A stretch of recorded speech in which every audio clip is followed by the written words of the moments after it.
My name is Eric Boucher and I coach badminton. I've been coaching badminton since 2005 and I got involved with para-badminton this winter. Badminton of Brunswick approached me and I immediately jumped at the opportunity. Essentially, when you coach, you're coaching an individual, and able-bodied athletes, or I should say the para-athletes, have been so accustomed to living and dealing with an able-bodied world that they are very quick to make little adjustments. It's really important to listen to those little adjustments, and you can get a lot of feedback, so taking your feedback from them is really key.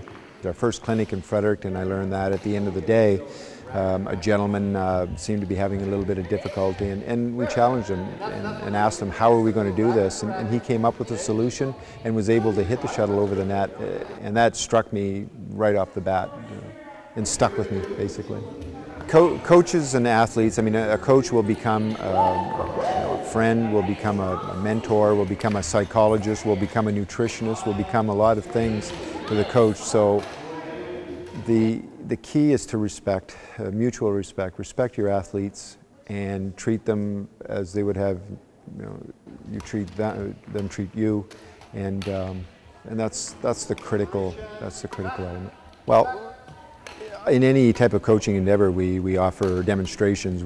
People tend to be a little bit visual and like to see demonstrations. And when you're able to do a demonstration, the full demonstration, that means being in a wheelchair and executing the skills, it's more effective. At the end of the day, it's just more effective if we're able to do it from the athlete's perspective. It's always a challenge because you want the athletes, you want the participants to come away with a positive experience.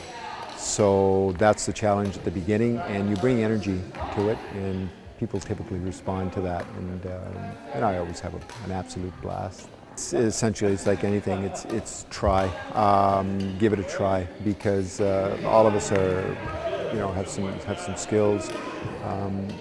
Any time you try something new, you would be surprised at what you might find. That's probably the biggest message. Justin Marshall, Para&B Sport and Recreation, Moncton.